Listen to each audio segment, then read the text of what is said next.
こんにちは、菊の井の村田です。しめ鯖を作りたいと思います。上身と下身と分けて開いて売ってるっていうのもありますよね。で、塩した鯖も売ってますよね。で、今日はね、生のからやれる方法でやりたいと思います。塩鯖の場合はその塩をしておいてっていうのを飛ばしてください。塩加減は、その塩鯖によっていろいろですから、そこはちょっと加減を見てもらわないとダメですけどね。それでは、鯖をここ3枚に開いてこのようになってますけど、丸々1匹売ってるとこはなかなか少ないですね。都会では、地方では売ってると思いますけども。で、これ3枚に開いてます。まだ骨はついてます。まずこれを塩します。もうこれもう簡単です。ベタっと塩して、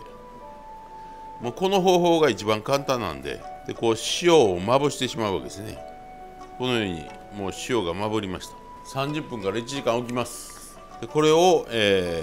水洗いします。まだ、表面だけが塩が回ってるような状態で、中の中まではまだ、塩いってませんから、塩して洗ってからもあくる日ぐらいまで置いといてもうたら中まで完全に塩が回りますけども、ボウルで洗います。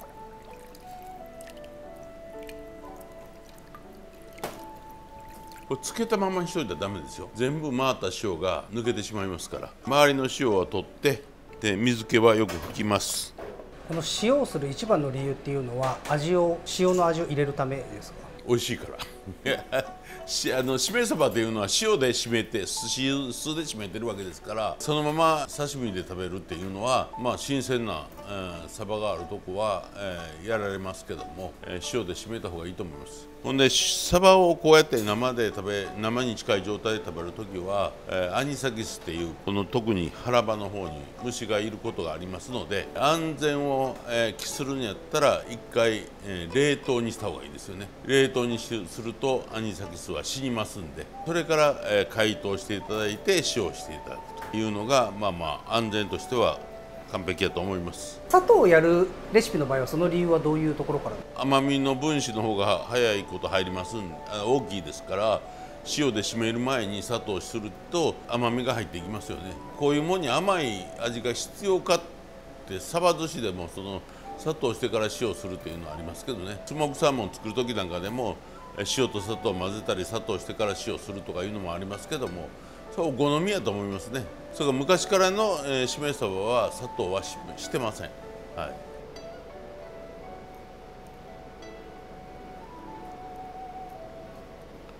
こうやって腹を浮かしただけでぐらいですけども、でここで、しめ酢を作ります。鯖を締めるための酢ですね。砂糖です。この時に砂糖を入れますから、傷で締めるわけと違いますから、これは傷ですけども、酢は米酢ですね。その酢もピンからキリまでありますから。今使ってますのは千鳥酢です。でこれ醤油ですね。生合わせです。火にはかけません。それからこのしめ酢を作るか作らへんかはえらい違います。このしめ酢で締めると前もってややこしいことせんでも、このしめ酢の味が、美味しければそこに行きますから。砂糖がたくさん入りますから溶けにくいですから、完全に溶かしてください。そのまま布巾の上に置いた鯖をこうやってしめ酢につけます。これだいたい30分はつけます。京都はこれを一緒につけるんですけど、糸目昆布って龍飛昆布の端の切ったとこですね。これを一緒につけることが多いです。売ってるとこと売ってへん地方があると思いますけど、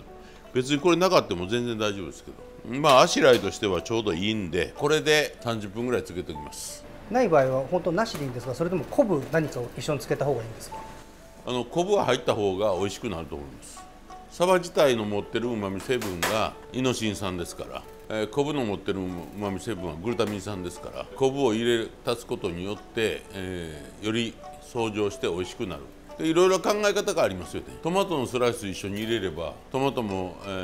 グルタミン酸ですからイノシン酸と相乗しますよね。オレンジジュースで締めたりとかいうことによって鯖の生臭みが外国の人は嫌やとか言わはったら、それからイタリア料理とかフランス料理やったら何で締めるっていう話ですよね。この締め方はサバだけと違っていろんな魚でもう同じです。タイでもそうやって一緒ですし、タイの白身魚のオレンジのマリネみたいなもんになりますよね。香味野菜も一緒につけてっていうことは十分考えられますよね。まあ人参とかそれからセロリとか付け合わせにしてそれを切って出しゃ、なんか日本料理とは違うようなものになりますけど、技術的には日本料理と一緒ですね。これで、使ったもんがここにあります。30分経ってます。それからこれは酢の中にレモンのスライスを入れるだけでもまた日本料理とはちょっと違う味になりますよね。でイタリアンパセリなんか刻んで一緒につけとけば全然違うものになるかなという気はしますけど、炒め昆布は後でまた一緒に食べてしまいますんで、次はこの骨ですね。骨先ほど外したもん、これの方がよく締まりやすいから、できるだけ、身を削らないように、また骨が下身につかないように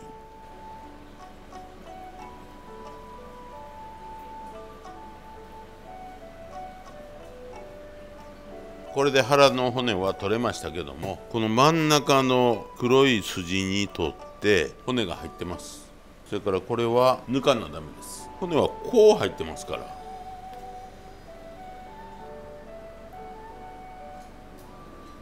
だんだん小さくなっていきますけども、確実にここら辺まで入ってます。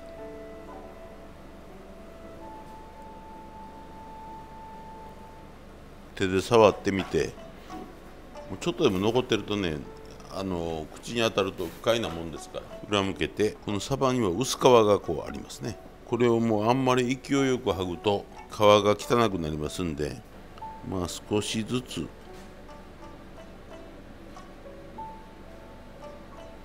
ゆっくりと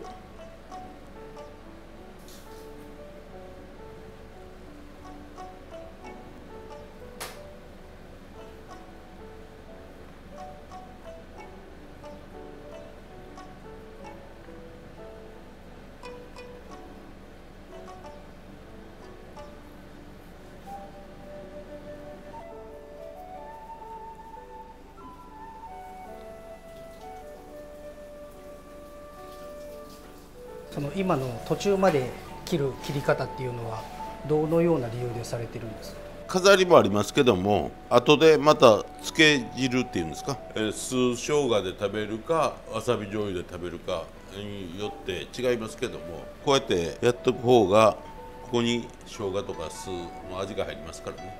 大抵ね、しめ鯖の時はうちらはこうするんですけども、あんまり他の刺身でこういうことをすることはないですね。こういう感じですか。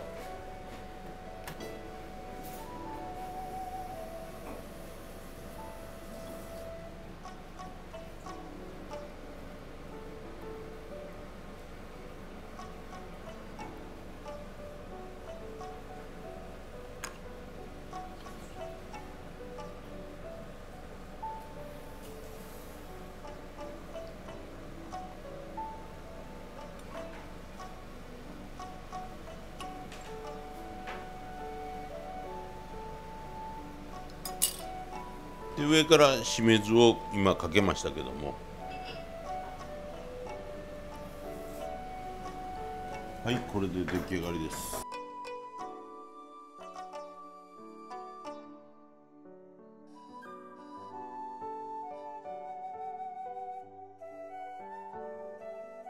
上からしめ酢を最後かけられるっていうのは今まで食べてきたしめ鯖とかで全然かかってたことはないんですけど、一般的な出し方ではある。いや、料理屋はこれに醤油つけて食うっていうようなことはなくて、でつけ酢をまた横に出してっていうのはないね。でそのままこうやって出すっていうのが多かったですね。懐石の時のお向こうと一緒やね。わさび上についてつけ汁も加減醤油もついてるでしょ。そういう感じですね。